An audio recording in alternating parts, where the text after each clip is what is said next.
Okay, so now you are ready to go to the next stage.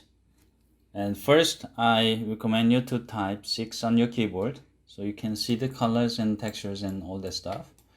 And one thing that you can notice is that this ball is like kind of in the center of that grid. So if I press spacebar, uh, if you press spacebar, you can see from the orthographic view, right? From the three different angles. And if you see it here, this top view and front and the side view, the ball is like halfway into the ground level. This is ground level and it is halfway into it. So I like you to actually move it up to above the ground level. So in order to do so, you should select first. You should select this rig first, right? But then there's some differences. We discussed in the last class. We discussed why people setting up their curves as a controller. And in this rig, though, however, it is a little different. One of the trend was people were trying to make the set up the kind of proxy model and let the animator select and animate the model itself, but which is not the real model, real geometry, instead of the curves. So this is kind of like that, and which is harder to set up such a rig. So you don't see that. You don't see them in a, I think, like in a smaller studios or like schools.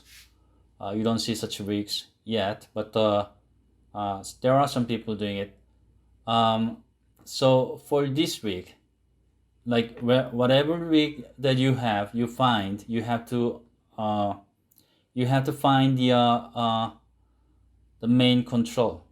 Sometimes like placement control. There is something called placement control, which is exclusively used to place a character in a proper position, proper beginning position. So if I click this button here, the outliner comes up. So let's see.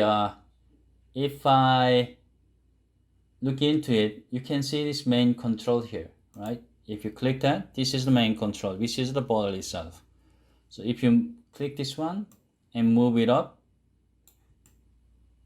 you can move the this ball above the ground level. And I close the outliner for now. And one other thing that I highly recommend you to do is sometimes if you just start animating like in this way without any other objects in the scene with the only grid, sometimes you may not know, you may not be sure if it is under the ground level or above the ground level. So you want to know for sure. Sometimes it is helpful to animate from the side or like front orthographic view. It is helpful, but like I'm sure a lot of you guys want to animate from the perspective view. So in order to help you to do so, I suggest you to go to the poly modeling tool, tab, and then click this button icon to create the polygonal plane on the grid. And once you have done that, select all on your keyboard to choose the scale tool and just scale it up. Okay? And once you've done that, you may think that this is it, but then sometimes, right? Let's say if you want to select this geometry or like controls, you may find it's really hard to do so, because you may end up just selecting this plane that you just created, which could be very annoying, and it could waste your time. When it adds up, like you could end up like wasting quite a lot of time just trying to select the controls or the ball, right? Or not to select the grid, the plane. So what I suggest you to do is, once you select this plane that you've just created, and go to the display layer, and choose this button icon here, create new layer, and assign selected objects. So click that. So now you see a new layer has been created.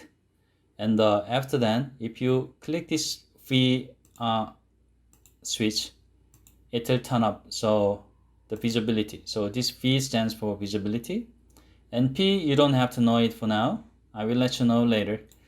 But the last, there's a last box, small box here next to P. If you click that once, it will turn this assigned object into a pink. And then once you deselect that object, you cannot select it again. But then this is cool, but then it defeats the purpose of creating this plane in the first place, because this is no different from the grid itself. So this may not be very useful. But then if you click this T sign once again, now it turns to R. R stands for T stands for template, R stands for reference. So it turns the object assigned to layer into a referenced object. So once you turn that, then you cannot click it, but while you being able to see it. So this is what we want. So leave it as it is, and then once you've done that, maybe you can also turn off the grid. It's up to you, but you can turn that off. And now, like let's say, if I click this one, bring it down, you will see visually it is under the ground, right? So it will be helpful. And now one last thing, I can change this name of the layer into maybe something like a ground and layer, and then maybe just a underscore, kept like lowercase would be fine, and then save. And then now you're ready to move on to the next stage.